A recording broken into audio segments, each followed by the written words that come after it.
Já de volta com o direto do plenário, porque já temos movimentação nesse momento. Os ministros já dirigem seus respectivos lugares para o início da sessão plenária da tarde dessa quarta-feira. Como vimos, falamos de 2 dos processos, ainda há um terceiro, um outro recurso extraordinário com repercussão geral, que pode ser chamado na tarde de hoje. E os que não forem julgados, processos que não forem julgados hoje, automaticamente migram para a pauta já prevista da tarde da quinta-feira, amanhã. E agora nós acompanhamos ao vivo o direto do plenário. Tem sombra. Queria registrar que está presente um juiz da Corte.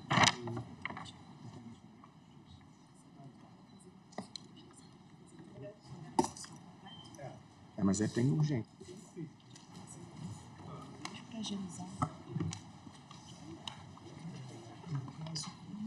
Muito boa tarde a todos. Dou início a esta sessão de 25 de outubro de 2023 do Supremo Tribunal Federal, uma sessão ordinária, e peço à senhora secretária que faça a leitura da ata da sessão anterior. Ata da 33ª Sessão Extraordinária do Plenário do Supremo Tribunal Federal, realizada em 19 de outubro de 2023. Presidência do senhor ministro Luiz Roberto Barroso. Presentes à sessão os senhores ministros Gilmar Mendes, Carmen Lúcia, Dias Toffoli, Luiz Fux, Edson Fachin, Alexandre de Moraes, Nunes Marques, André Mendonça e Cristiano Zanin. Vice-Procuradora-Geral da República, doutora Ana Borges Coelho Santos. Abriu-se a sessão às 14h15, sendo lida e aprovada a ata da sessão anterior. Muito obrigado. Não havendo qualquer objeção, a ata declaro-a aprovada. Eu, em seguida, farei o registro das presenças ilustres que estão aqui, inclusive dos estudantes, mas antes já vou anunciar para julgamento o tema 982 da repercussão geral. É uma discussão relativa à constitucionalidade do procedimento de execução extrajudicial nos contratos de mútuo com alienação fiduciária de imóvel pelo Sistema Financeiro Imobiliário, SFI, conforme previsto na Lei 9.514. Trata-se do recurso extraordinário número 860-631, da relatoria do ministro Luiz Fux. Recorrente é José Carlos Santana Filho e recorrido à Caixa Econômica Federal. As ODS, os Objetivos do Desenvolvimento Sustentável do Milênio, associados a esse caso, são água potável e saneamento, trabalho decente e crescimento econômico, redução das desigualdades, paz, justiça e instituições eficazes. Haverá sustentação oral, inclusive com a participação de Amit Cury, de modo que eu passo a palavra ao eminente relator para apresentar o relatório.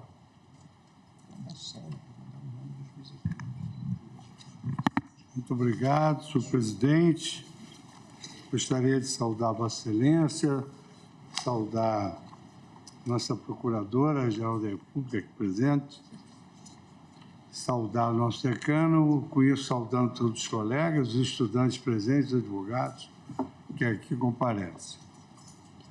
Senhor presidente, o recurso extraordinário 860-631, oriundo de São Paulo, ele retrata um recurso extraordinário interposto com foco nas alíneas A e B do permissivo constitucional, de modo que o pleito abarca tanto a reforma do acórdão quanto a validade jurídico-constitucional da Lei 9514/97, que é a lei que trata da alienação fiduciária de imóveis e que a execução se dá por via extrajudicial.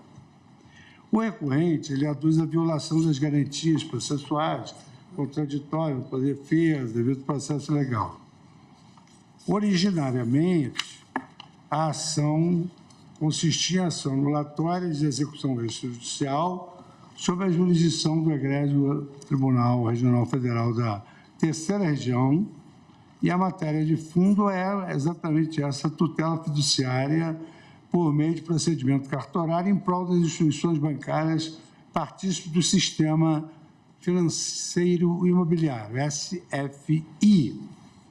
Só para ficar mais explícito, na origem, o autor não é Secretaria de Justiça, José Carlos Santana Filho, ora recorrente, ajuizou a ação anulatória de procedimento de execução extrajudicial de imóvel alienado fiduciariamente pelo sistema de financiamento imobiliário, sob fundamento que se trataria de uma forma abusiva de execução. Sucumbiu na primeira, sucumbiu na segunda instância e também foi negado o recurso. Interposto o agravo regimental contra essa decisão, a segunda turma do Tribunal Regional desproveu o recurso e contra esse acordo foi interposto o recurso extraordinário, ora em julgamento. O teor do acórdão recorrido, sinteticamente, atendendo a um pleito de Vossa Excelência, é o seguinte: cumpre consignar que o presente contrato possui cláusulas de alienação fiduciária e garantia na forma do artigo 38 da Lei 9514/97, cujo regime de satisfação da obrigação difere dos mútuos firmados com garantia hipotecária, posto que consta do acordo, posto que, na hipótese de descumprimento contratual e decorrido o prazo para a purgação da mora, ocasiona a consolidação da propriedade do imóvel em nome da credora fiduciária. Diante da especificidade da norma em comento, não há que se falar na aplicação das disposições do Decreto-Lei 70, de 66.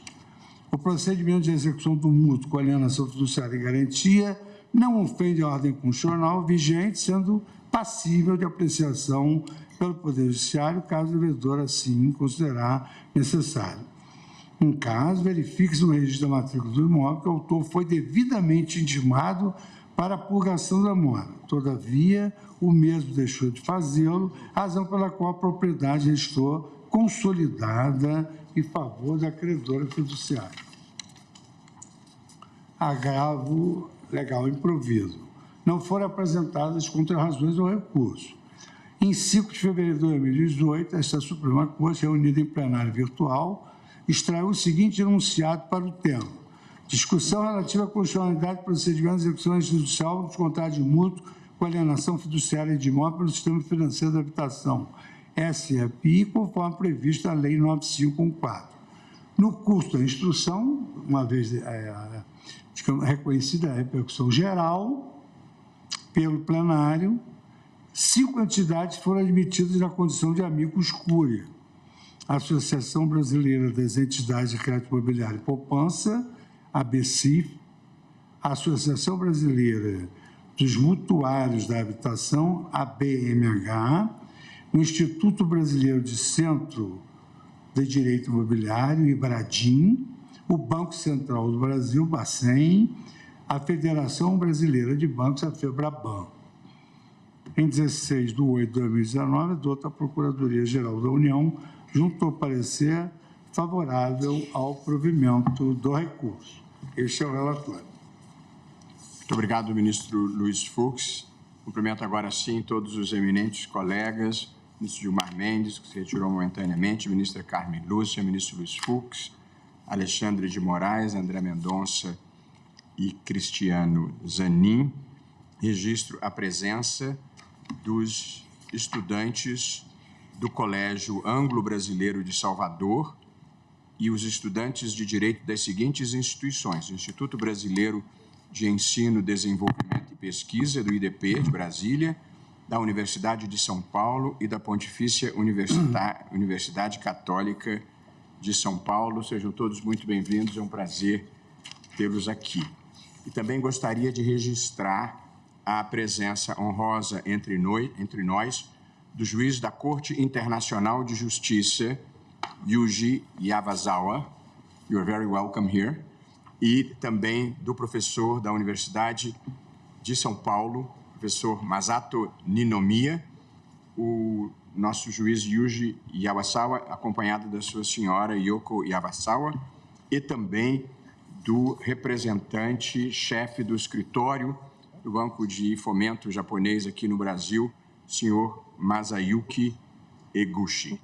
Todos são muito bem-vindos. E, professor, poderia explicar, por favor, ao nosso visitante a nossa sistemática. Há um relatório, em seguida os advogados e os amici curiae ocupam a tribuna e, na sequência, os ministros votam. É assim que funciona o nosso sistema.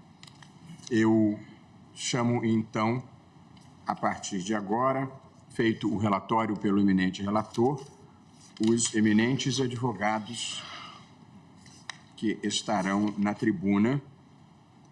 Falará pela recorrida Caixa Econômica Federal o doutor Carlos Augusto Genier, a quem eu passo a palavra pelo prazo regimental de 15 minutos. Muito obrigado, senhor presidente. Cumprimento Vossa Excelência nessa tarde.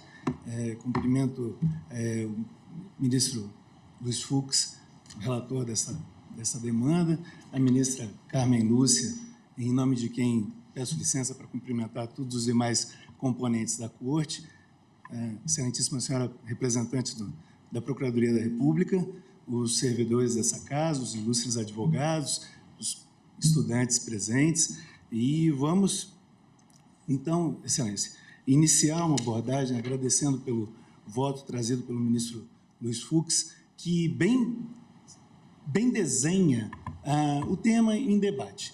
Na verdade, o que nós estamos aqui discutindo é, mais uma vez, a regularidade do procedimento de execução extrajudicial das garantias imobiliárias. Na verdade, há e muito bem destacado no voto que reconheceu a repercussão geral, a distinção entre esse tema e o tema tratado no tema 249 dessa Corte, onde lá se discutia a validade do Decreto-Lei 7066, o que aqui discutimos é uma nova ordem, na verdade, as regras da 9.514 de 97, que inaugurou o sistema financeiro imobiliário com novas perspectivas, com novos procedimentos, inclusive com relação à garantia, que inaugurou, então, que trouxe, então, para a sistemática brasileira uma experiência que já havia evoluindo ao longo em outros países, trazendo para cá uma realidade em que todo o trabalho relacionado à manutenção da garantia é desenhado a partir de um elemento jurídico, de uma construção jurídica de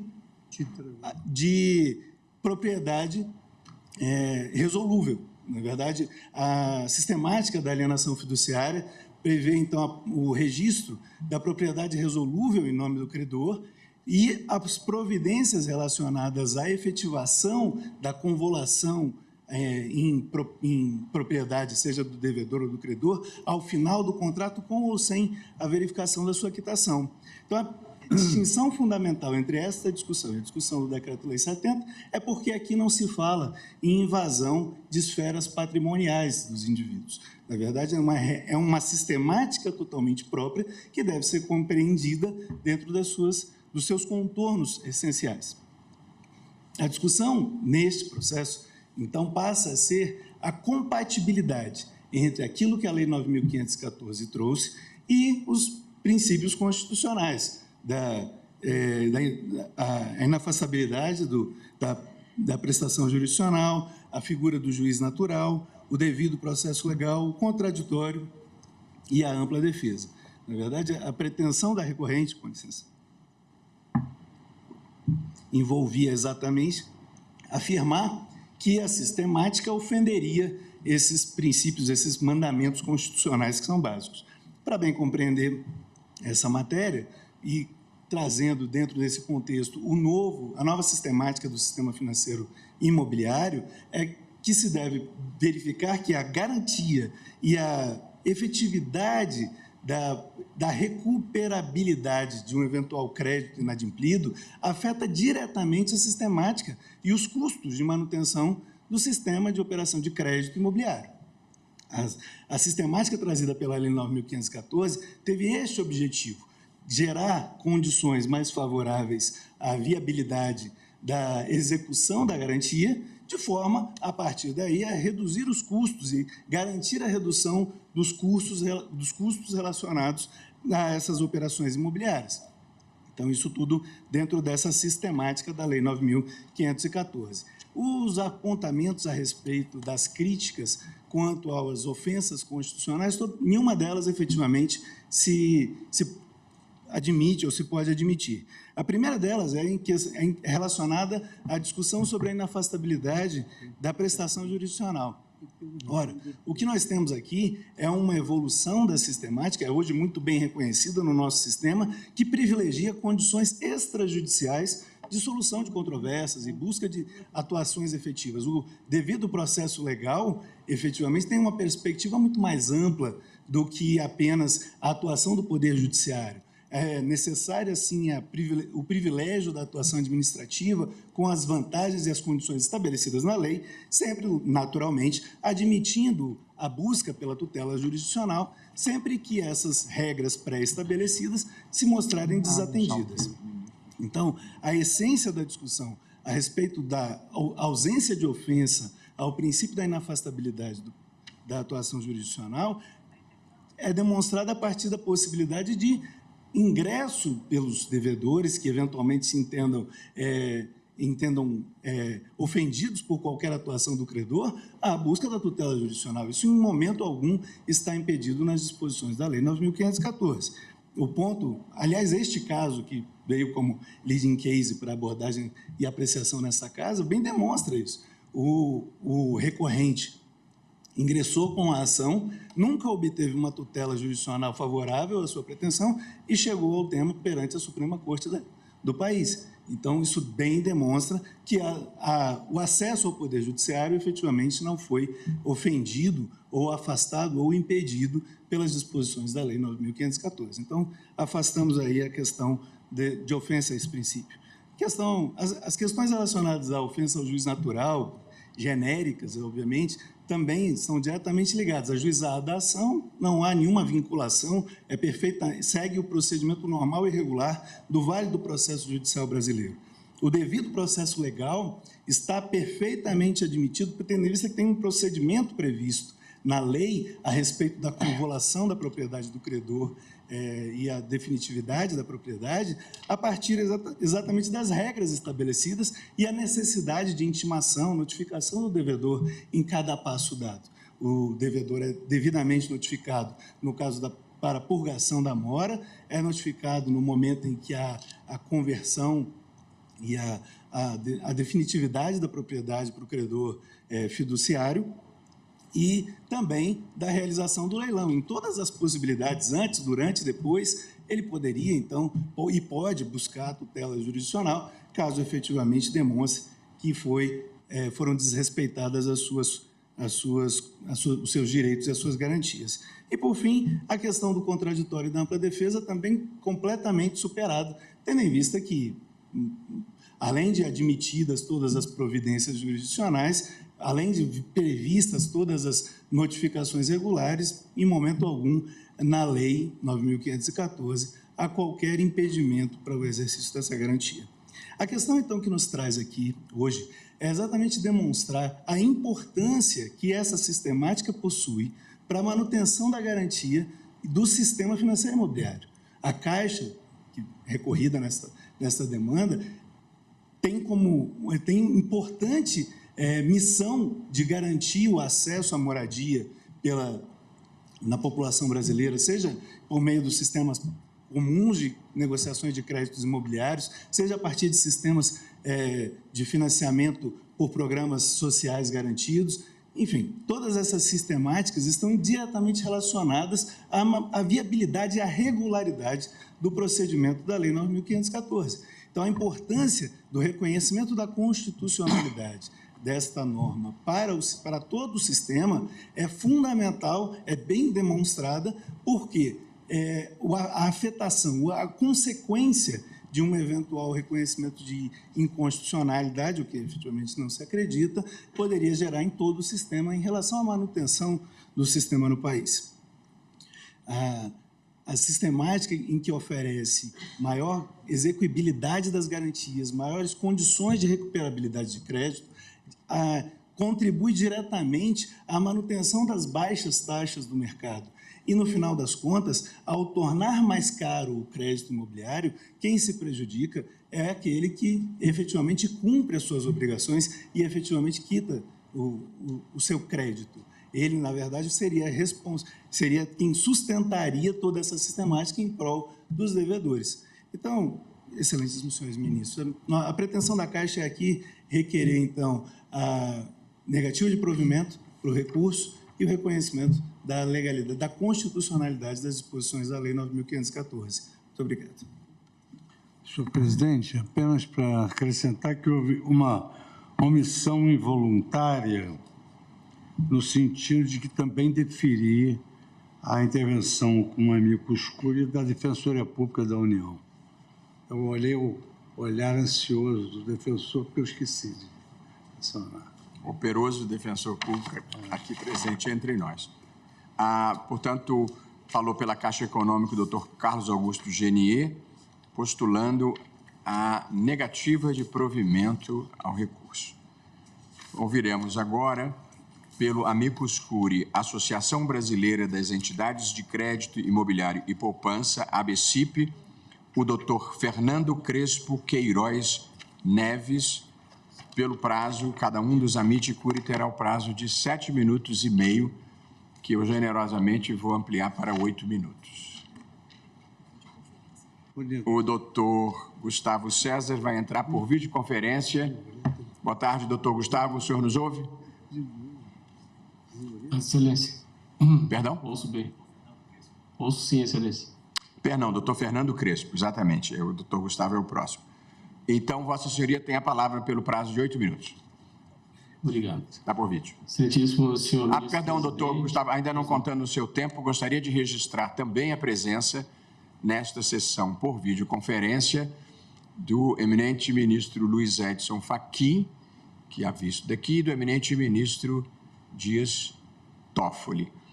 Para as pessoas que nos assistem, para o nosso visitante, nós temos esse benefício da revolução tecnológica de, eventualmente, ministros que estejam em compromisso institucional fora de Brasília podem participar da sessão por videoconferência.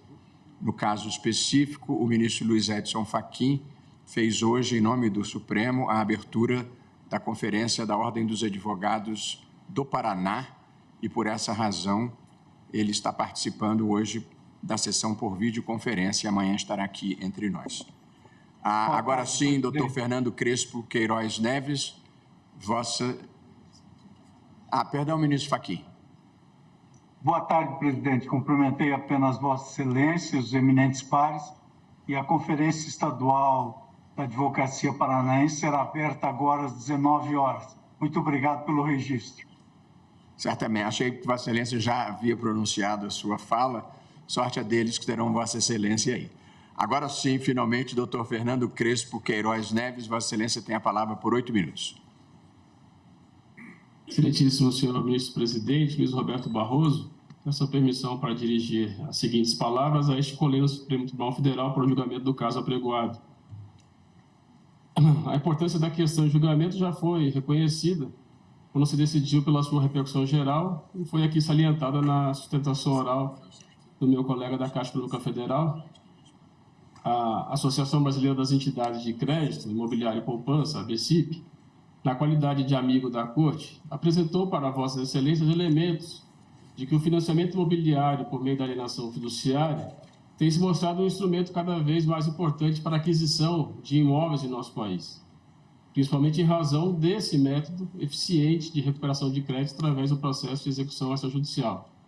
Em julho de 2023, os números trazidos a Vossa Excelência, havia em carteiras mais de 7.300.000 contratos que havia previsão no SFI da previsão da alienação fiduciária e da sistemática da retomada extrajudicial. Nesse contexto, Excelência, é necessário enfatizar que a desjudicialização dos atos de execução é uma medida salutar e até essencial.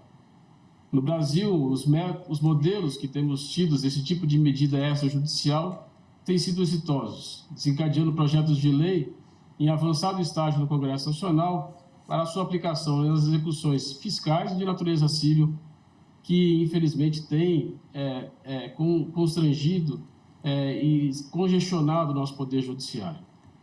A matéria dessa questão ganhou força e vigor com a decisão do Supremo Tribunal Federal no julgamento do RE 627-106 do Paraná, na relatoria do eminente ministro Dias Toffoli, quando foi fixada a tese de repercussão geral para o tema 246, a respeito da constitucionalidade do procedimento da execução extrajudicial das hipotecas previsto no Decreto-Lei 7066.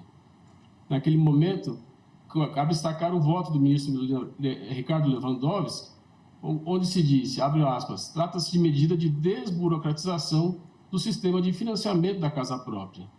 Isso tanto é verdade que as operações do programa Minha Casa Minha Vida sujeitam-se às normas especiais da lei aqui questionada, 9.514 de 97, conforme a previsão inserida no artigo 26A da lei pela Lei 13.465 de 2017.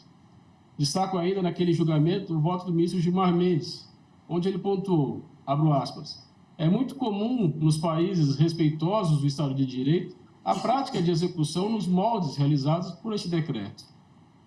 De fato, excelências, a grande maioria dos países realiza as medidas de execução extrajudicialmente. Cito aqui como exemplo os casos da Alemanha, da Itália, França, Espanha, Portugal e Inglaterra. Assim como há muito é feito nos Estados Unidos da América do Norte a recuperação de imóveis através da figura do xerife. Em novembro de 2019, o Conselho da União Europeia adotou posição sobre um novo mecanismo de execução extrajudicial. Pelo texto daquele Conselho, foi dito: é uma execução extrajudicial eficaz, que pode ajudar a prevenir a acumulação de créditos não produtivos, já que proporciona aos bancos instrumentos jurídicos para recuperarem mais rapidamente as garantias reais. Eminente ministro Luiz Roberto Barroso, eu destaco aqui, nesse momento, a afirmação que Vossa Excelência fez ao julgamento da ADI 5135, quando discutiu a constitucionalidade da lei que passou a permitir o protesto da CDA. Naquele dia, disse Vossa Excelência, abro aspas, inexiste afronta ao devido processo legal, uma vez que o fato de execução fiscal ser instrumento típico para a cobrança judicial da dívida ativa não exclui mecanismos extrajudiciais como o protesto de CDA. E 2, o protesto não impede o devedor de acessar o Poder Judiciário para discutir a validade do crédito. A lógica, excelências, aqui é exatamente a mesma. O devedor tem todos os mecanismos para acessar o Poder Judiciário, inclusive mediante provimentos de antecipação de tutela de caráter inibitório, se for o caso. Não se trata, com o devido respeito, de permitir que o credor se satisfaça através de autotutela, pois há um procedimento rígido e controlado para a realização da execução extrajudicial, para recebimento de crédito cedido e para o exercício dos demais direitos conferidos ao cedente no contrato de alienação de imóvel. Nessa linha de pensamento, e utilizando da ampla jurisprudência já afirmada diante dos inúmeros casos de atos desjudicializados, não se vê razão para a qual a egrégio Supremo Tribunal Federal decida o tema de repercussão geral 982 de forma diferente, pois nada há de inconstitucional no procedimento de execução extrajudicial previsto na Lei 9.514, a qual, como exposto, alinha-se com a legislação de outros países que adotam o mesmo procedimento. São essas, excelências, as palavras que a ABCIP gostaria de trazer para a contribuição do julgamento. Agradeço e desejo uma boa tarde a todos. Muito obrigado, doutor Fernando Crespo, inclusive pela objetividade. Ouviremos agora, pela Federação Brasileira de Bancos, a FEBRABAN, o doutor Gustavo César de Souza Mourão, a quem tenho o prazer de passar a palavra. Excelentíssimo senhor ministro-presidente, a pessoa de quem peço licença para comentar toda a corte e todos os presentes, em nome da celeridade. Excelências, na tentativa de colaborar com esse julgamento, a FEBRABAN gostaria de destacar 5 pontos, por ela trazidos no seu parecer econômico, que consta dos autos que acompanhou também a sua manifestação. O primeiro, desde o início da implantação do sistema legal da possibilidade de alienação fiduciária de bens imóveis, o montante destinado de recursos financeiros para essa modalidade saltou de 2% do PIB brasileiro de 2009 para 10% do PIB em 2019. Em dezembro de 20, esses dados são contemporâneos à época da apresentação da manifestação, havia quase 7 milhões de operações ativas de crédito imobiliário garantidos pela alienação fiduciária no Brasil. Essa modalidade hoje representa 98,2% do financiamento bancário destinado à aquisição de imóveis. E esse valor hoje atinge a cifra de 730 bilhões de reais em operações ativas. Dado exatamente esse arcabouço jurídico regulatório que prevê a célere recuperação da garantia, a segurança do credor do seu inadimplemento, a taxa média de juros em contratos imobiliários garantidos por alienação fiduciária é sensivelmente menor do que aquelas de operações equivalentes. E tomando emprestado um dado, até que consta da manifestação do Banco Central, que consultando os cartórios extrajudiciais que fazem a execução extrajudicial dessa garantia, se constatou que de 5% dos processos que têm início em sua fórmula extrajudicial, em apenas 5% há a consolidação da propriedade fiduciária nas mãos do credor. Ou seja, nos outros 95% dos processos que são iniciados, há de fato a solução da inadimplência pela purgação da mora e pela definida e definitiva aquisição do imóvel pelo tomador. Consta também o último dado econômico desse parecer juntado pela FEBRABAN, formado pela LCA Consultores, que ao se reduzir tanto o custo da incerteza quanto a possibilidade de realização dessas garantias, a alienação fiduciária realmente permitiu uma verdadeira revolução no mercado de crédito imobiliário brasileiro, com a consequente expansão do setor da construção civil, e dados também oficiais dão conta de que, somente nesse setor, foram criados entre 2007 e 2013 mais de 1 milhão de novos postos de trabalho, obviamente diminuindo o déficit habitacional que surge no Brasil. Diante desses pontos objetivos trazidos lá do parecer econômico, a reflexão que se põe a essa Corte, inclusive sobre a análise perspectiva da economia do direito, é se realmente se justifica a judicialização do processo de consolidação da propriedade fiduciária, quando em 95% dos casos ele cumpre o seu papel. E, em verdade, excelências, uma outra reflexão que permito fazer. A escolha pela alienação fiduciária, ela é também do próprio devedor fiduciante, que, em busca de uma taxa reduzida de juros, efetivamente se submete e se sujeita à forma e aos procedimentos previstos na lei em caso de inadimplência. E, ousando aqui fazer uma analogia, essa submissão ao regime legal quer nos parecer que seria uma típica hipótese de um negócio jurídico processual, ou melhor, pré-processual, ou até mesmo um compromisso arbitral de quem escolhe a forma legal de submeter em caso de inadimplemento da sua garantia. E o melhor, nessa forma, ao contrário da cláusula compromissória, o judiciário ele pode intervir no procedimento a qualquer tempo, pelas medidas acautelatórias antecedentes, antes do início do processo, durante ou até mesmo ao final. Exatamente por isso é que defendemos que não se justifica a inversão do processo de execução extrajudicial da garantia para a execução judicial, formada, como todos sabem, de uma forma morosa, cara e dispendiosa. E, a rigor, excelências, contribuindo e dirigindo já para o final, entendemos que essa racionalidade ela não viola a primazia da inafastabilidade do Poder Jurisdicional, como postula, a rigor, pela ampliação do acesso à justiça. Por quê? Permite que os recursos do Estado, escassos e limitados, possam ser efetivamente dirigidos à satisfação judicial, onde há, de fato, a afronta e ofensa a direito subjetivo, potestativo, a cargo do seu interessado exercer ou não. Então, é com esses fundamentos, assim, esses que pede-se aqui na condição de amicus curiae, o não provimento do recurso especial, com a consolidação da tese de constitucionalidade do procedimento de execução extrajudicial, previsto na Lei 9.514, com a mesma racionalidade utilizada pela essa Corte no julgamento do tema 249, referente ao Decreto-Lei 70. Muito obrigado, Excelências.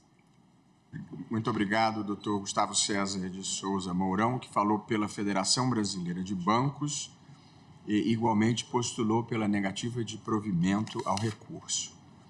Ouviremos agora também, também como amicus curiae, pelo Banco Central do Brasil, o doutor Erasto Vilaverde de Carvalho Filho, que é procurador-geral adjunto do Banco Central. Vossa Senhoria tem a palavra por 8 minutos. Excelentíssimo senhor presidente, ministro Roberto Barroso, tenho a honra de cumprimentar Vossa Excelência, auspiciando que os objetivos valorosos de sua gestão sejam plenamente realizados. Eminente relator, ministro Luiz Fux, na pessoa de quem saúdo a ministra e os demais ministros que honram e abrilhantam esta corte.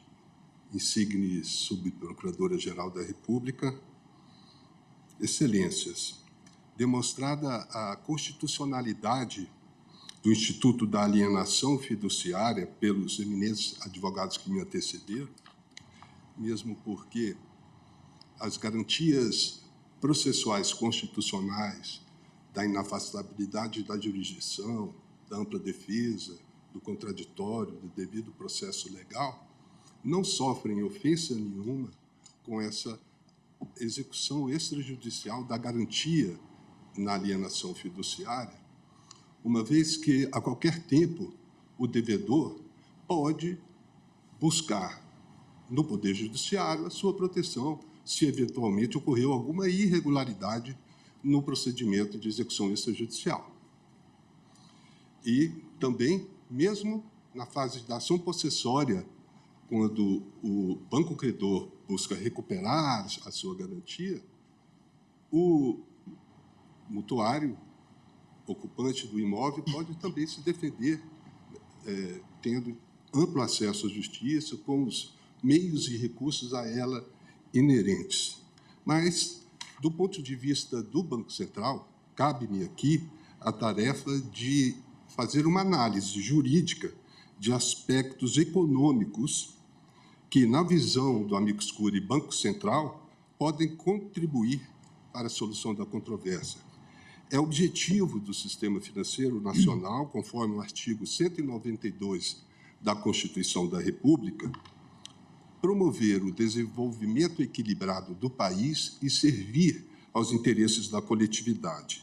E a Lei Complementar número 179, de 2021, atribui ao Banco Central o objetivo fundamental de assegurar a estabilidade de preços, zelar pela estabilidade e pela eficiência do sistema financeiro, suavizar as flutuações do nível da atividade econômica e fomentar o pleno emprego.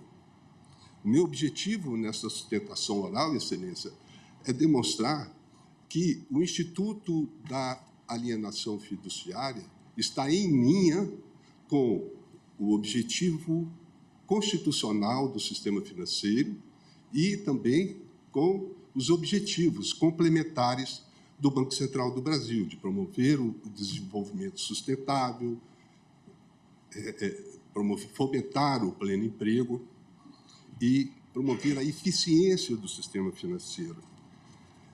Trago à baila, Excelências, pareceres técnicos. O Banco Central juntou aos autos do seu Departamento de Regulação, onde constam pesquisas realizadas pelos analistas do Banco Central sobre o mercado de crédito imobiliário comparativamente com o sistema anterior, que era o sistema financeiro da habitação, que em 83 tornou-se insustentável e foi substituído em 1997 com o objetivo de fomentar, de estimular, aquecer o mercado imobiliário pelo Instituto da Alienação Fiduciária, com a possibilidade de a garantia ser recuperada de forma mais célere, menos onerosa, sem prejuízo algum aos princípios constitucionais e processuais.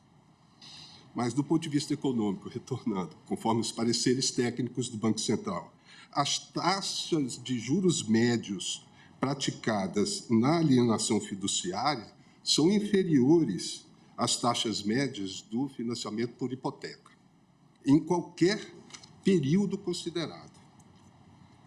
Houve uma significativa expansão do mercado de crédito imobiliário, seja em relação ao PIB, que cresceu de 2% em 2008 para algo entre 9% e 10% nos últimos anos. A participação da alienação fiduciária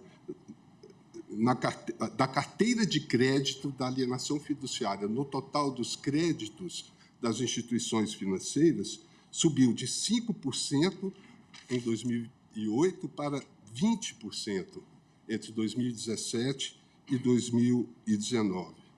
O Instituto da Alienação Fiduciária contribuiu de forma significativa, como demonstrado, para o desenvolvimento do mercado imobiliário, com as repercussões positivas em termos de geração de emprego, de fomento à construção civil e, sobretudo, de realização de um princípio constitucional da moradia, né, que é direito do cidadão brasileiro, constitucionalmente previsto.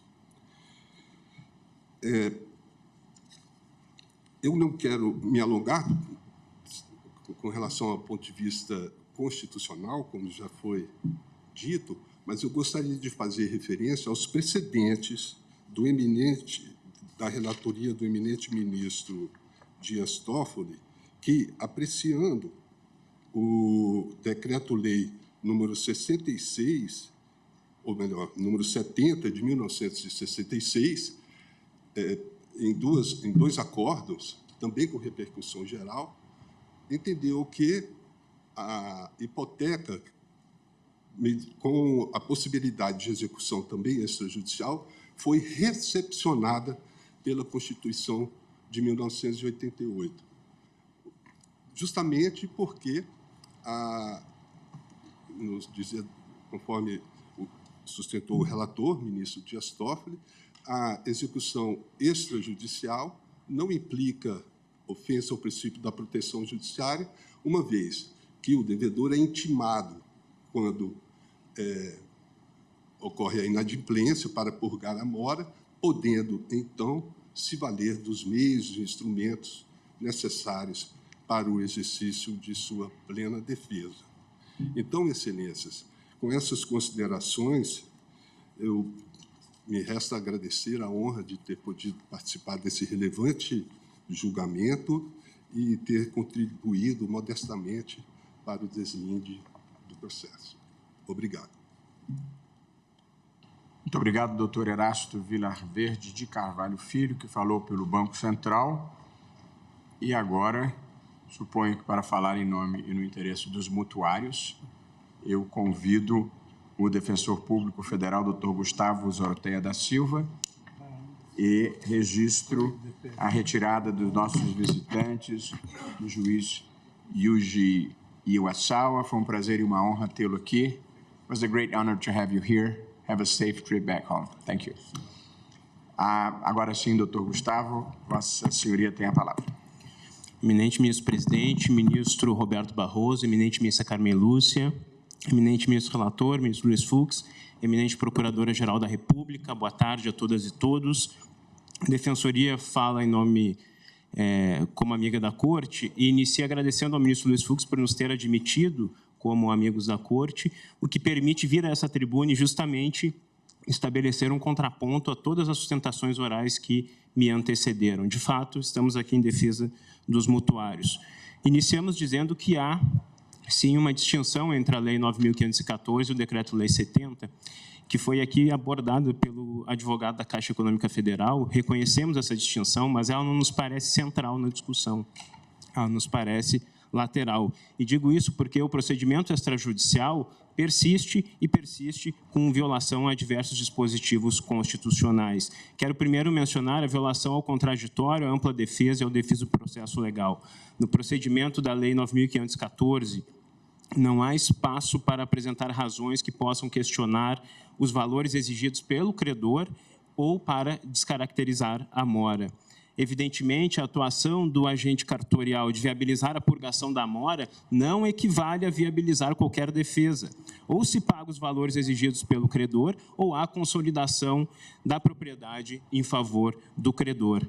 Onde a possibilidade de defesa? Na prática, as inúmeras controvérsias que poderiam surgir são sufocadas pelo próprio procedimento, porque elas nele não têm espaço. No julgamento do RE 556-520, o ministro Marco Aurélio bem observou que ninguém deixa de pagar a prestação do próprio teto e da respectiva família sem uma causa ponderável. Muitas são e são ponderáveis as causas do inadimplemento daqueles que adquirem a residência própria. Mas essas causas, como eu disse, não podem ser suscitadas no procedimento extrajudicial. Quero também dizer aqui que estamos nos alinhando ao parecer da Procuradoria-Geral da República, que tem um ponto bastante interessante, que diz que há, com este procedimento, uma assimilação quase completa da atividade do credor à jurisdição. E isto é contrário ao Estado Democrático de Direito e às garantias do acesso ao Poder Judiciário, do juiz natural, devido processo legal, contraditório e ampla defesa. Não me estendo nesses pontos porque certamente serão abordados na sustentação oral de Sua Excelência. Mas quero também trazer aqui o tema 249. No julgamento do tema 249, que afirmou a constitucionalidade do procedimento extrajudicial do SFH previsto no Decreto-Lei 70, houve um argumento central, que foi repetido aqui pelos amici curiae que me antecederam. O argumento é, o acesso ao Poder Judiciário estaria garantido na medida em que, nas distintas fases do processo de execução extrajudicial, poderia o devedor valer-se da ação judicial. Ora, excelências, a possibilidade de um controle judicial a posteriori sempre poderá fundamentar a ausência de um controle judicial a priori da legalidade das condutas. Nesse contexto, qualquer imposição do mais forte sobre o mais vulnerável poderá ser idealizada e criada pelo legislador, que ficará, e aqui é muito perigoso, excelência, destacamos isso, que ficará absolutamente liberado dos limites que são impostos pelos comandos constitucionais. Sem limites, o legislador tudo poderá e restará em contraponto apenas placitar qualquer procedimento extrajudicial, porque, afinal, sempre será possível um controle judicial a posteriori. Mas também este argumento, que foi aqui trazido e que é central no tema 249, ele não deita os olhos sobre a realidade. Ele pressupõe uma facilidade de acesso à justiça e ao Poder Judiciário por parte do devedor. E precisamos lembrar aqui que o devedor é o consumidor, que é a parte vulnerabilizada na relação jurídica. O devedor está inadimplente no pagamento da prestação de sua moradia, que também é um fator de vulnerabilidade. Mas há mais. Índice de acesso à justiça calculado pelo CNJ em 2021 em relação à justiça estadual, que absorveria essas demandas que, no dizer do argumento que prevaleceu no tema 249, poderiam ser encaminhadas pelo devedor, questionando as fases do procedimento extrajudicial. Justiça estadual absorveria grande parte dessas demandas, e o índice de acesso à justiça relacionado à justiça estadual é de 58,7%. O índice de acesso à justiça da Justiça Federal, 58,4%. Menciona a Justiça Federal porque a Caixa também poderia figurar como credora fiduciária e ser ré em algumas ações. Vejam, não nos parece um índice autossuficiente para dizermos com toda tranquilidade que está garantido o acesso à justiça do devedor, porque não está. Justiça em números, CNJ 2023, 44,9% dos municípios brasileiros são sede da Justiça Estadual. Justiça Federal está presente apenas em 5% dos municípios. Pesquisa Nacional da Defensoria Pública de 2023, as defensorias públicas dos estados e do Distrito Federal não prestam atendimento em 26,65% das comarcas, sequer pelo modelo de convênio com advogados particulares. E o quadro da DPU é muito pior, porque a DPU atende apenas 26,4% das subseções judiciárias e deixa descoberto o percentual de 73,6% das subseções judiciárias. Observe, então, excelência, se colocamos os olhos na realidade, não há como dizer que a ausência de judicialização a priori poderia ser suprida, por assim dizer, por uma judicialização a posteriori que eventualmente recaísse pontualmente nas distintas fases do processo de execução extrajudicial. Por fim, no tempo que me resta, quero fazer referência ao direito social à moradia, que também é importante referir aqui, porque grande parte dos imóveis submetidos à alienação fiduciária evidentemente servem de moradia ao devedor fiduciante. E o legislador viola o direito social à moradia quando submete, como neste caso, a execução da garantia real da propriedade fiduciária de imóvel a condições que fragilizam excessivamente a posição do devedor fiduciante de proteção à sua moradia. Assim, é inconstitucional o procedimento estabelecido pelo legislador quando reduz excessivamente os poderes de proteção da moradia frente aos poderes que se destinam a assegurar a propriedade do credor fiduciário. Com essas razões, Excelência, a manifestação da Defensoria Pública da União é pelo reconhecimento da inconstitucionalidade do procedimento extrajudicial previsto na Lei 9.514 e agradeço a atenção de Vossas Excelências. Muito obrigado. Doutor Gustavo, só uma breve pergunta. A emissão na posse depende de provimento judicial. Sim, sim. Vossa Excelência levou isso em conta Sim. nos seus argumentos, certo? Ok, muito obrigado. Ouvimos agora a Procuradora-Geral da República, a doutora Elisete Maria de Paiva Ramos, Procuradora-Geral da República em exercício, que nos dá a honra da presença. Obrigada. Cumprimento o excelentíssimo senhor presidente, ministro Luiz Roberto Barroso, a excelentíssima senhora ministra Carmen Lúcia, o excelentíssimo senhor ministro Luiz Fux, relator do presente feito, todos os demais ministros aqui presentes e também por vídeo. Cumprimento igualmente os senhores advogados, as senhoras advogadas, as servidoras e os servidores. A discussão aqui, nesse caso, versa sobre a constitucionalidade dos dispositivos da Lei 9.514/97, que regulamentam o procedimento de consolidação da propriedade em nome do fiduciário, no âmbito dos contratos de financiamento imobiliário. A Lei 9.514, de 97, assim como o Decreto-Lei 70, de 66, que disciplina a execução hipotecária, concedeu aos agentes financeiros prerrogativas que, em relação a contratos de outra natureza, são confiadas apenas ao Poder Judiciário.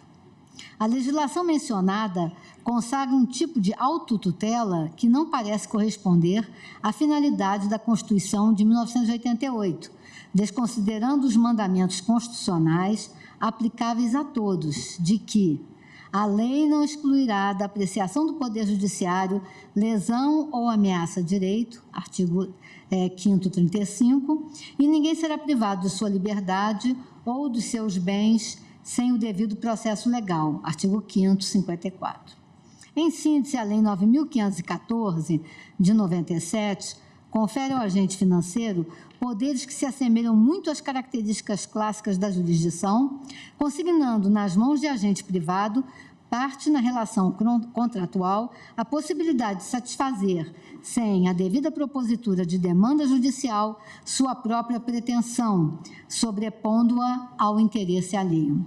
O financiador, ao identificar o suposto descumprimento do contrato, dá curso a procedimento para satisfazer seu próprio crédito, mesmo que o faça por meio de um oficial de registro. Intimado o devedor fiduciante a respeito do débito, se ele não procede ao pagamento, a propriedade do imóvel se consolida em nome do fiduciário. A lei estrutura o procedimento sempre com base em ônus para o devedor e o direito sobre o bem é definitivamente transferido ao patrimônio do credor, por sua iniciativa e atuação, sem prévio acesso à jurisdição. Essa outorga legal, a atividade do credor de efeitos próprios de atos jurisdicionais, há de ser considerada inconstitucional, pois vai de encontro ao Estado de Direito e às garantias fundamentais que conformam o processo. Uma vez que a base das garantias do processo judicial é a existência de juiz imparcial, alheio à lide, que faça valer os direitos materiais e instrumentais das partes, parece correto concluir que o desaparecimento dessa figura compromete o devido processo legal prescrito no artigo 5º 54 da Constituição da República.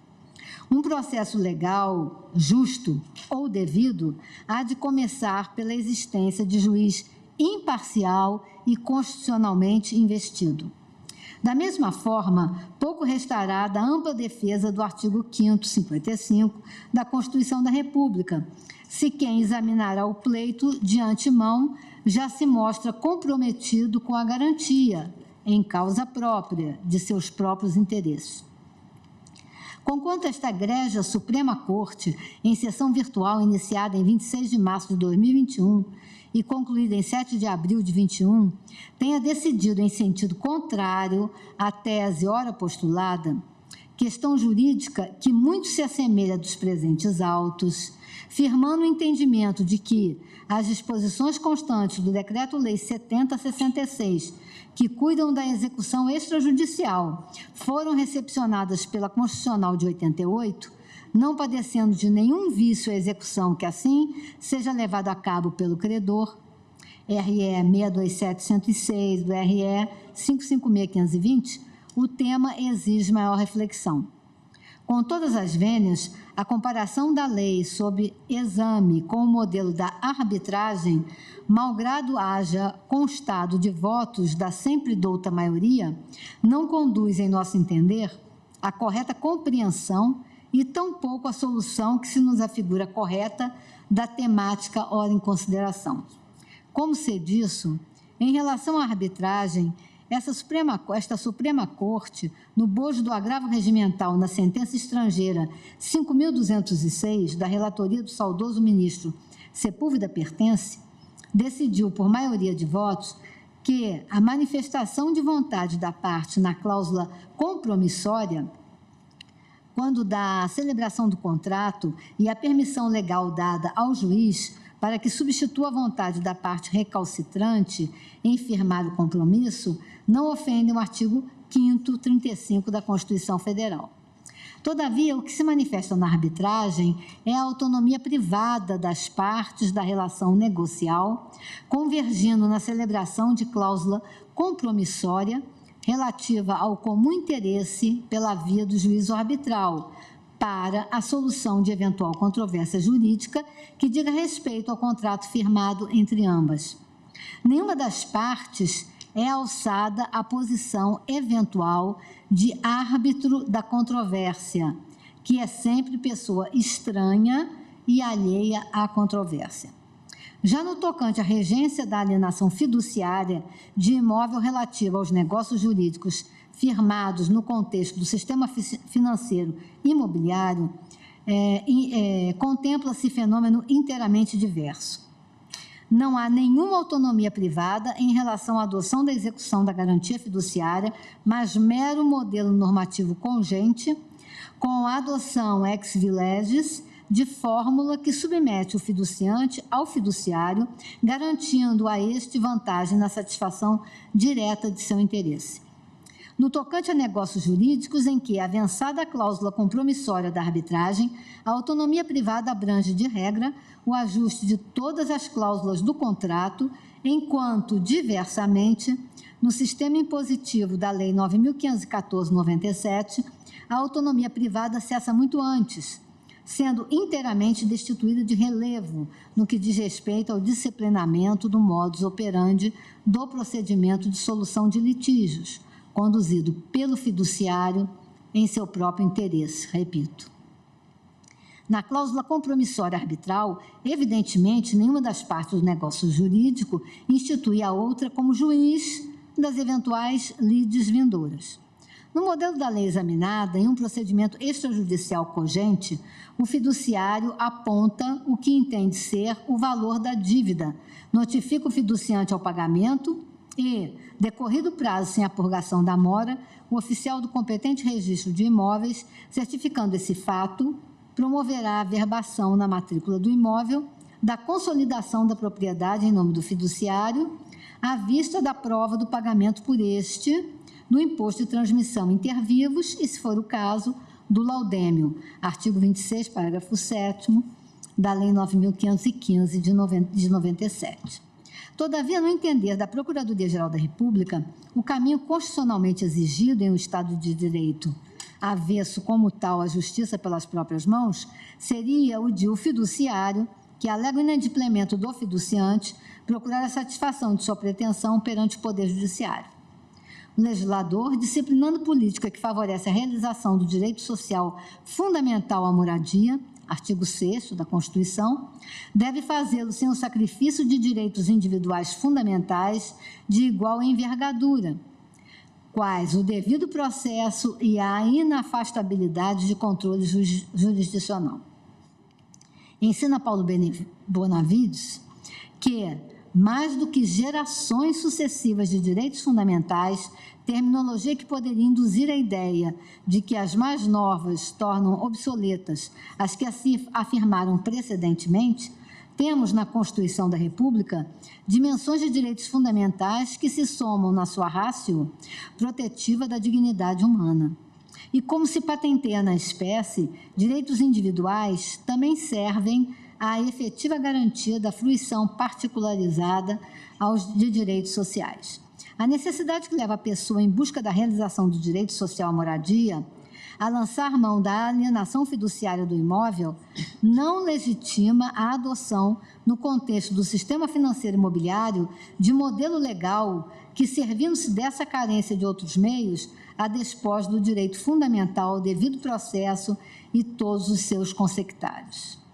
Acresça-se por derradeiro a impropriedade de se falar aqui em contraditório diferido, postergado ou posticipado. O modelo legal questionado gera para o fiduciante a desvantagem em procedimento extrajudicial do fato consumado, consolidação da propriedade no nome do fiduciário e, nos termos do artigo 27, designação, 30 dias após a averbação da consolidação da propriedade de leilão para a alienação do imóvel, antes que se possa falar em acesso à jurisdição. Teríamos aqui, quando muito, uma paródia de contraditório diferido, pois o legislador não poderia criar formas de contraditório postergado que, comprometendo o direito de defesa efetiva, sujeitasse o interessado à inclemência de uma situação de desvantagem já consolidada, agravada, sublime-se, pela realização de leilão para a alienação do imóvel.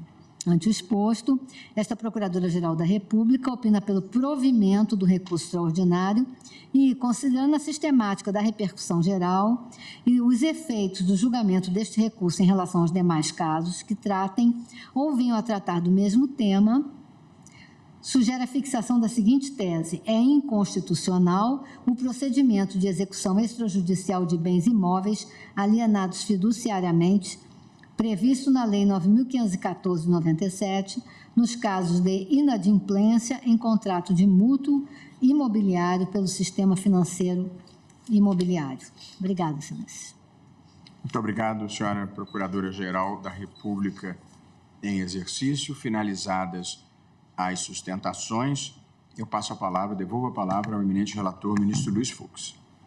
Muito obrigado, senhor presidente. Já saudei a Egrégia Corte, doutora Eliseta, e a quantidade de argumentos que aqui foram trazidos sob o ângulo da violação de garantias constitucionais, análise econômica dessa metodologia adotada e algumas insinuações de desvantagens e a própria pergunta instigante de Vossa Excelência, no sentido de que, se o devedor não desocupa o imóvel, a emissão é judicial. Tudo isso me leva a não poder fazer uma síntese, um resumo do voto. São muitos argumentos que eu anotei aqui. Ouviremos Vossa Excelência com muito gosto. A Egrégia Corte cuida-se de recurso extraordinário que veicula o tema 982 da repercussão geral. Discussão relativa à constitucionalidade do procedimento de execução extrajudicial dos contratos de mútuo com garantia de alienação fiduciária em imóvel pelo Sistema Financeiro Imobiliário SFI, conforme previsto na Lei 9514 de 97. Então, com isso, eu já quero deixar claro que estão 26 anos de vigência da lei. E esse recurso é veiculado a partir de um acordo que, mantendo a sentença de primeiro grau, vai dizer o recorrente não obteve êxito em nenhuma das instâncias, não fosse a sustentação belíssima do defensor público, que eu, na última hora, autorizei a intervenção com amicus curiae, efetivamente o recorrente teve o pudor de não vir sustentar aqui a legitimidade da sua inadimplência. Então, o acordo reconheceu a constitucionalidade do procedimento extrajudicial de execução do mútuo com alienação fiduciária em garantia.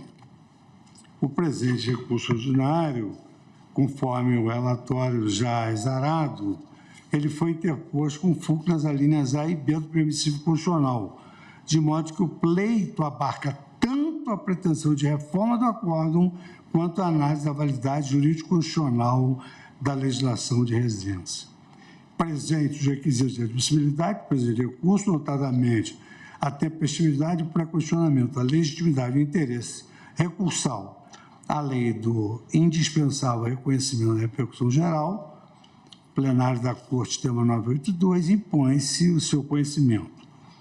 Nas razões de seu recurso, o recorrente, conforme se observou, alegou várias violações às garantias constitucionais, aduzindo afronta pela lei a esses dispositivos. Item primeiro do meu voto, eu trato do contexto da edição da Lei 9.514/97. Acho importante esse item porque ele vai se referir aos aspectos econômicos do mercado e como isso foi, digamos assim, facilitador para a aquisição da casa própria e para os próprios mutuários. No afã de compreender o Instituto da Garantia da Alienação Fiduciária nos contratos de mútuo e o procedimento de execução extrajudicial previsto na Lei 9514 de 97, faz-se uma necessária incursão no arcabouço jurídico que permeia o sistema financeiro habitacional brasileiro. Com efeito, há uma sucessão de leis editadas para a regulamentação do tema, tendo em vista que se relaciona de forma próxima ao direito social à moradia. Ou seja, o argumento é exatamente o contrário. Essa lei veio favorecer o direito social à moradia. Inicialmente, em 1964, por meio da Lei 4380, foi criado o Sistema Financeiro da Habitação, SFH, com o objetivo de facilitar o acesso a financiamentos imobiliários e reduzir o déficit habitacional no país. A mesma lei instituiu a correção monetária no âmbito desses contratos imobiliários de interesse social, bem como criou o Banco Nacional da Habitação, o BNH, então órgão controlador do sistema financeiro de habitação. 2 anos depois, com a edição do Decreto-Lei 70/1966, instituiu-se a cédula hipotecária como um instrumento hábil para a representação de créditos hipotecários. Dentre as hipóteses de sua emissão, destacava-se a previsão da garantia hipotecária nos casos de operações compreendidas no sistema financeiro da habitação. Ainda quanto ao trâmite da execução hipotecária, foi conferida na ocasião a opção ao credor hipotecário de executar a hipoteca pelas vias dispostas no Código de Processo Civil ou pelo decreto mencionado, 70/1966, já prevendo, assim, a possibilidade da execução de forma extrajudicial. Eu faço um ponto aqui, senhor presidente, porque foi muito recente.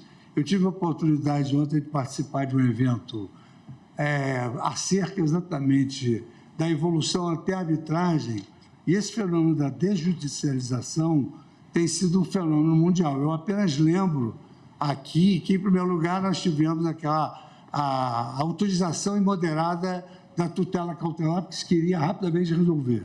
Depois a tutela antecipada, depois os juizados especiais, e depois vieram essa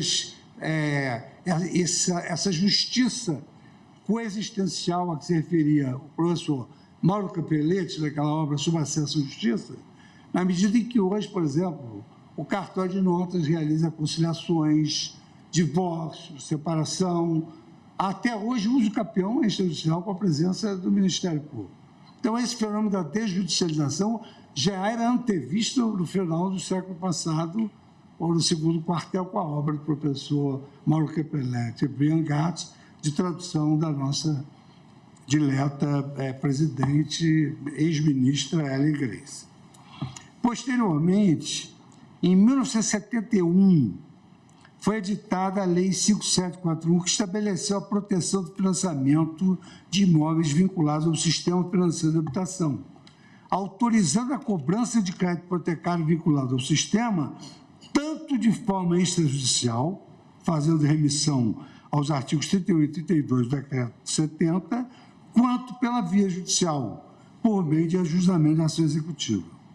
Observa-se, desde então, que a preocupação era de simplificar e dar celeridade ao processo de cobrança dos financiamentos e retorno do capital mutuado, em contrabalanceamento dos riscos envolvidos no negócio. Entretanto, o cenário de sucessivas crises financeiras, de planos monetários não exitosos e o crescente processo inflacionário que se viveu nas décadas seguintes geraram um desequilíbrio no sistema financeiro da habitação, tal qual regulado, prejudicando o acesso ao financiamento para aquisição da casa própria.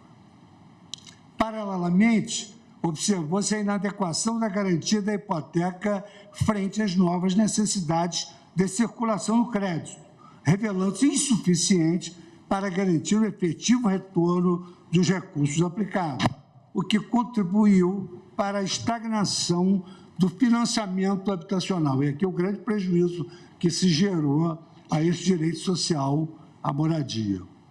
Soma-se a isso a profunda mudança sofrida pelo quadro institucional e político do país, mormente com a promulgação da Constituição Federal de 88, que demandou um novo arranjo jurídico para o sistema. Veja, por exemplo, que a própria Constituição Federal ela admite meios alternativos de solução judicial. Hoje, nenhum sistema de justiça sobrevive sem que tenha no seu organismo meios alternativos de solução judicial. Isto é, inclusive, um critério não só da sigla criada pelo ex-secretário da ONU, Kofi Annan, ESG, como também dos Objetivos de Desenvolvimento Sustentável. O país que não tem meios alternativos de solução judicial de litígio, ele é conjurado do ranking Doing Business do Banco Mundial. Diante dessas percepções, o legislador editou em 97 a Lei 9.514, essa que nós estamos analisando sobre o crime da constitucionalidade, que passou a dispor sobre o Sistema de Financiamento Imobiliário, SFI, instituindo a alienação fiduciária da coisa móvel como marca do início de um novo modelo regulatório. Nesse sentido, conforme se depreende da exposição de motivos interministerial anexa à mensagem 670 do Poder Executivo de 10 de junho de 97, extraída do projeto de lei 3432 da Câmara dos Deputados, que deu ensejo à lei 9.514,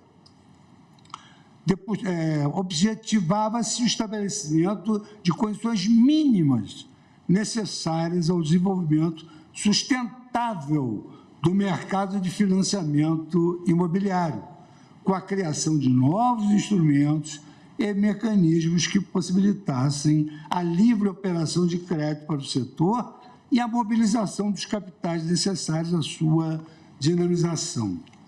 O documento expõe ainda os antecedentes e as razões da criação da legislação em questão, que eu acho importante que se proceda essa leitura para verificar-se a constitucionalidade que vem embasada em diversos dispositivos constitucionais. Essa mensagem, então, do Poder Legislativo. Até 1964, o financiamento imobiliário esteve fortemente limitado pela ausência de mecanismos que assegurassem a manutenção do valor real dos créditos concedidos. Os efeitos corrosivos da inflação sobre as prestações e saldos devedores dos financiamentos chegaram ao ponto de impedir a reaplicação dos recursos no setor. Parte dessas dificuldades foi superada pela criação, naquele ano, do Sistema Financeiro de Habitação, SFH, acompanhada da introdução da correção monetária. Estabeleceu-se, assim, um arcabouço jurídico institucional que inclui o Banco Nacional da Habitação, as sociedades de crédito imobiliário e as associações de poupança e empréstimo, previstas como fonte de recursos próprios para o sistema, sem prejuízo da caderneta de poupança e os depósitos do Fundo de Garantia por Tempo de Serviço. A instituição do Fundo de Compensação de Variações Salariais, FCVS, em 1967, veio para garantir ao mutuário a quitação da sua dívida ao final do prazo contratual, completando esse arcabouço jurídico. Esse conjunto de medidas, num ambiente de inflação baixo e crescimento econômico acelerado, resultou em rápido incremento do financiamento habitacional. No final da década de 70, porém, o sistema financeiro de habitação começou a perder fôlego, fenômeno que se intensificou a partir de 1983.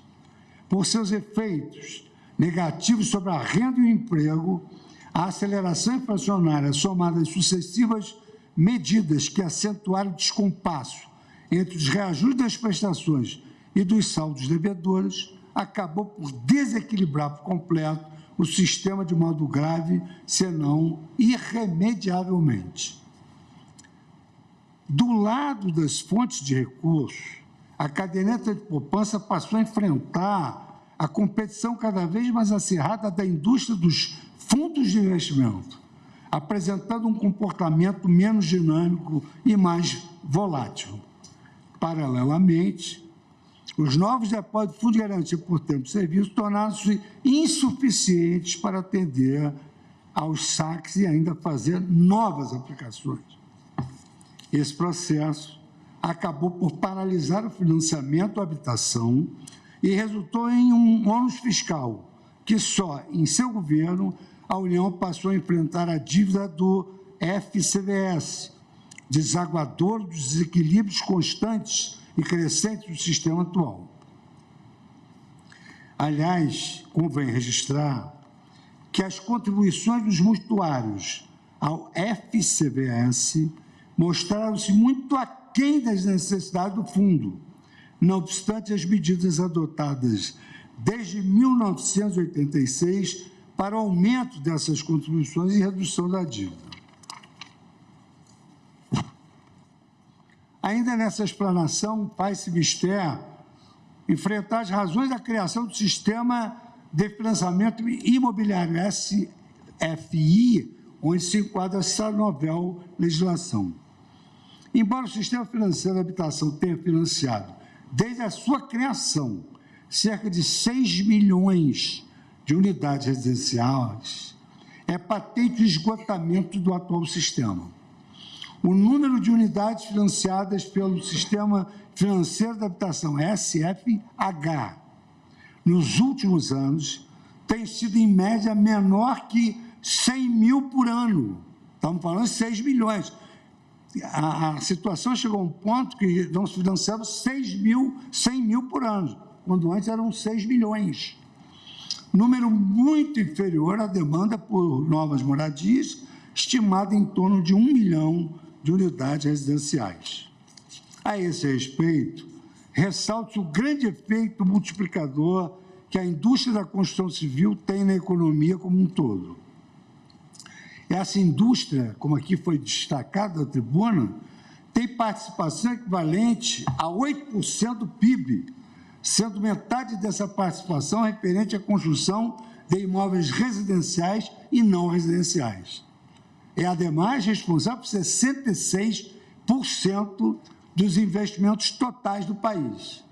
Além disso, responde por nada menos de 4 milhões e 400 mil empregos na economia formal. Esses números permitem aquilatar os efeitos sobre o investimento, renda e emprego que resultariam na reconstrução dos mecanismos de financiamento do setor.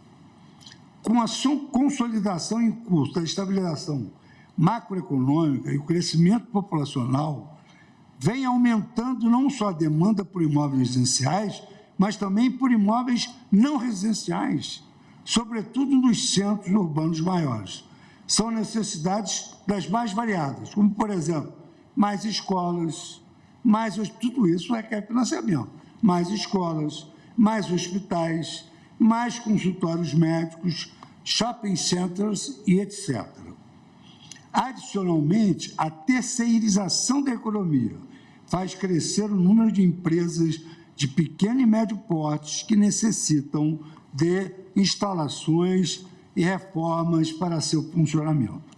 A análise da experiência de vários países mostra que o crescimento do financiamento habitacional está intimamente ligado à existência de garantias efetivas de retorno de recursos aplicados, liberdade na contratação das operações e um mercado de crédito imobiliário dinâmico, capaz de canalizar recursos a longo prazo. Em face, pois, do compromisso social do governo de Vossa Excelência, essa era a mensagem da Câmara ao Executivo, e da demanda crescente por imóveis residenciais e não residenciais, sinal antecedente de um novo ciclo de expansão econômica, torna-se premente a reconstrução em novos moldes dos mecanismos de financiamentos imobiliários.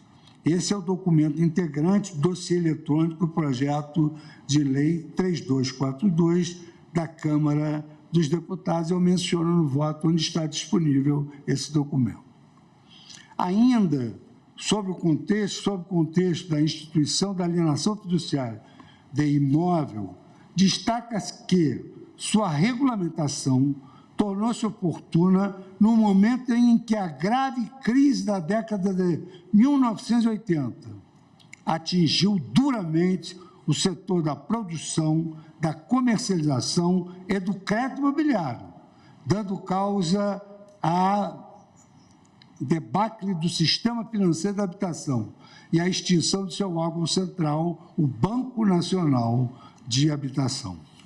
Em termos numéricos, aponta-se que a inadequação do modelo regulatório então vigente, garantia hipotecária do sistema financeiro da habitação, levou à queda do número de financiamentos imobiliários de 300 mil imóveis por ano no fim da década de 70 para aproximadamente 30 mil imóveis por ano, em sinal que apontava a necessidade de uma reformulação do sistema da criação de mecanismos mais seguros de garantia ao seu funcionamento. E foi exatamente nesse contexto que surgiu o sistema regulado pela Lei 9.514/97, que surgiu como importante alavanca ao setor imobiliário, tornando-o mais dinâmico e atraente a investimentos, sobretudo pela celeridade e efetividade na recuperação do crédito objeto de financiamento imobiliário.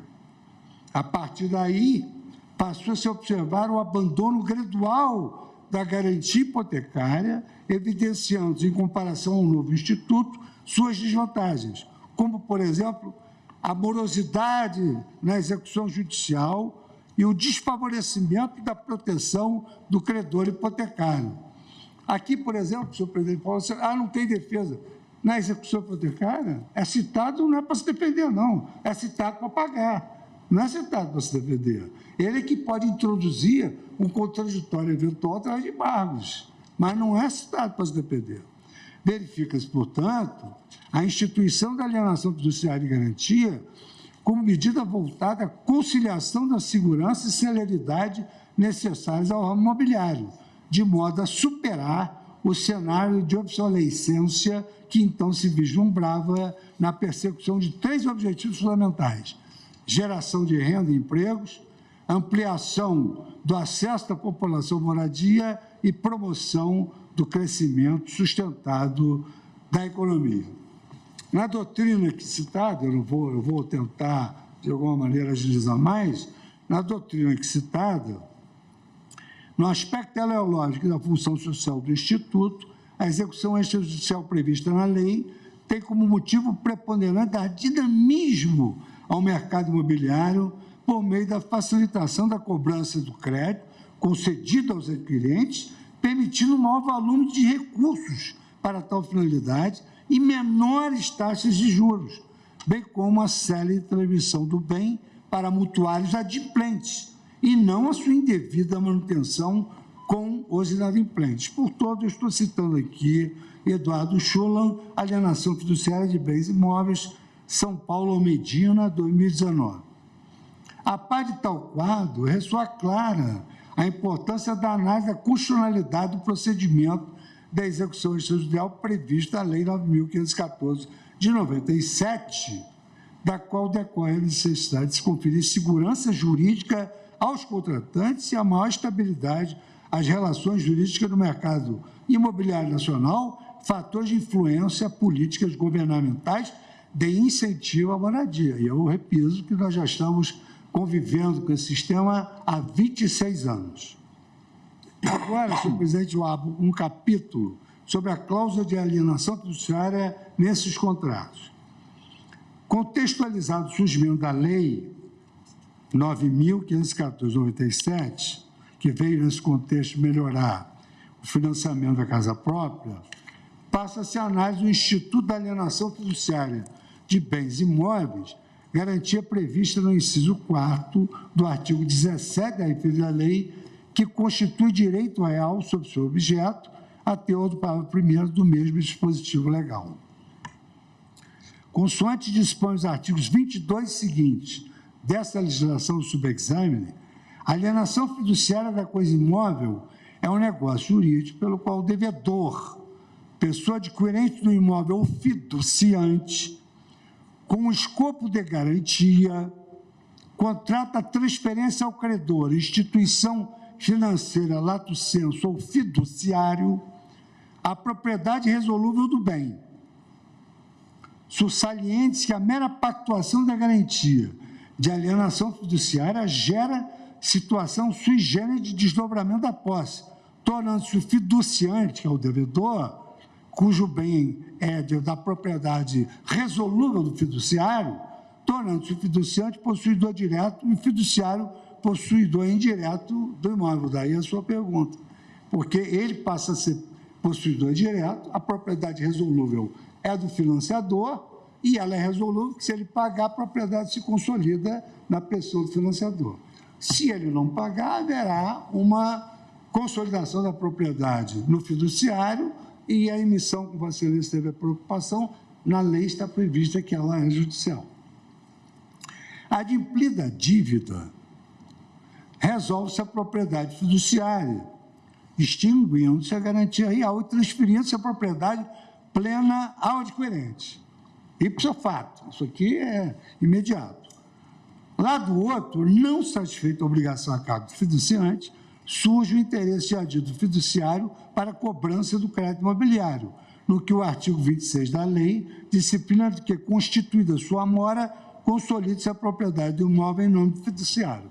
Nós vamos observar também aqui que o fiduciante, o devedor, tem oportunidade, mais de uma vez, de purgar a mora. Trata-se, assim, de criação legislativa de uma garantia estabelecida ante o inadimplemento de uma ou mais prestações do financiamento do imóvel, que é a obrigação principal, razão pela qual as parcelas vencidas até a data da formalização da mora são acrescidas da incidência de juros convencionais e de correção monetária em encargos e os débitos tributários e as contribuições condominiais pendentes. A somatória desse montante corresponde ao valor exigível para a purga de mora.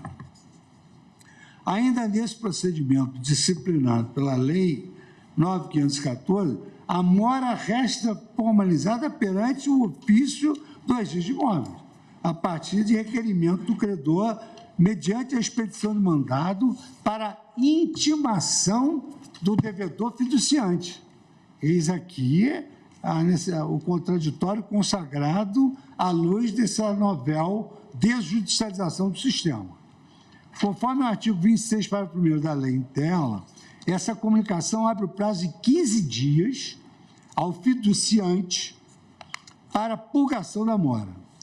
Salientes que, consoante a alteração benéfica ao devedor, promovida por uma outra lei, a Lei 13.465 de 2017, o prazo que dispõe para purgar a mora restou ampliado, podendo ocorrer até a data da averbação da consolidação da propriedade fiduciária. Então, até esse momento, ele pode purgar a mora. Entretanto, se transcorrido o prazo sem a quitação do passivo,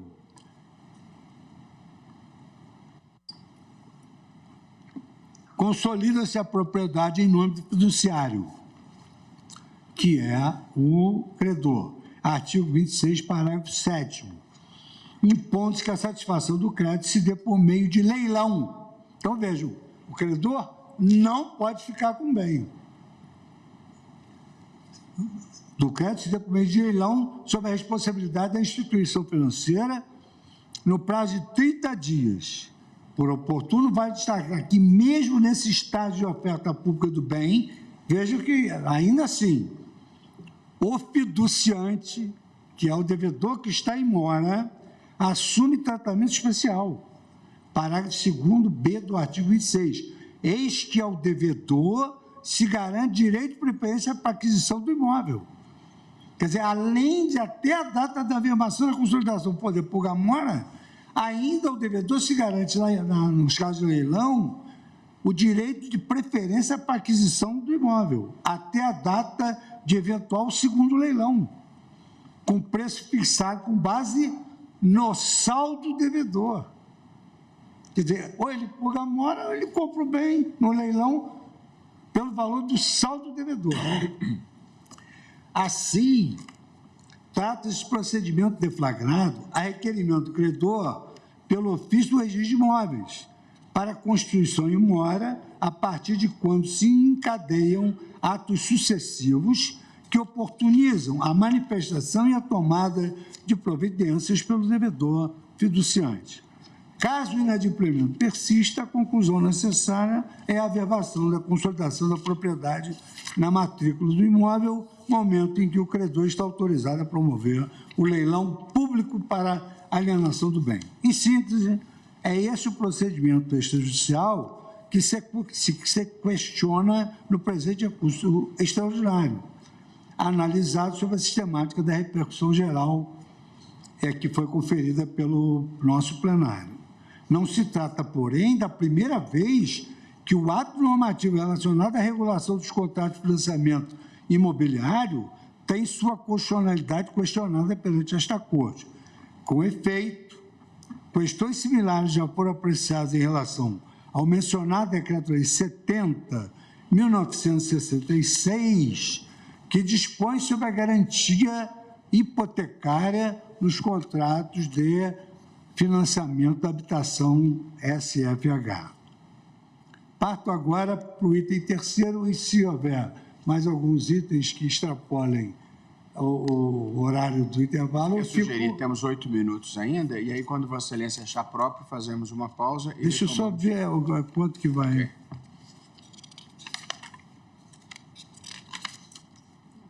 Okay. Não, eu acho. Temos acordos, acho que é possível, senhor presidente.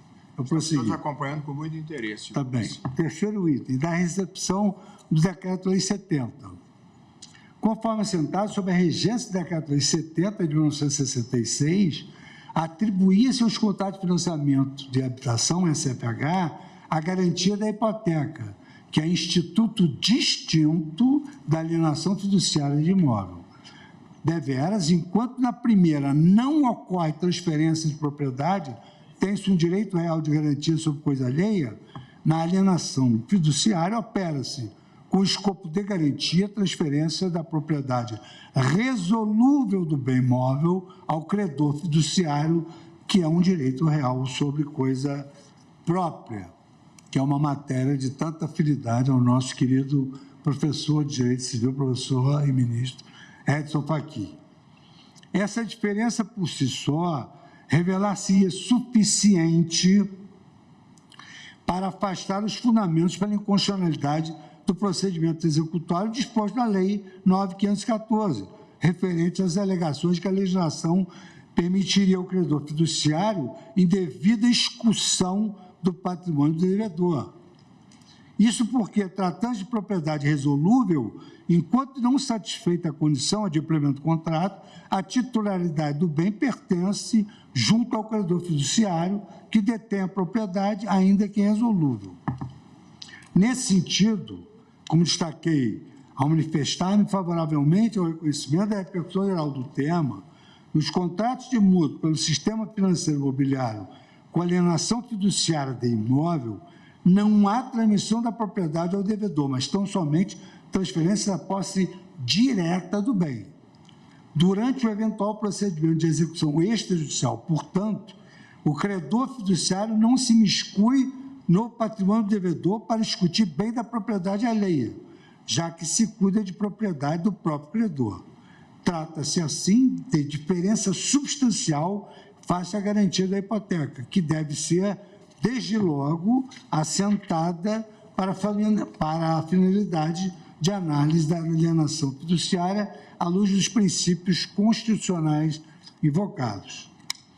Não obstante essas diferenças, destaca-se que esta Corte já afirmou a recepção pela Constituição Federal de 1988 do procedimento de execução extrajudicial da garantia hipotecária nos contratos do sistema financeiro de habitação, cujos fundamentos podem ser também aqui aplicados, mutatis mutandis, no enfrentamento dos argumentos ora erigidos em face do meio extrajudicial de execução da cláusula de alienação fiduciária e garantia, como eu detalho adiante.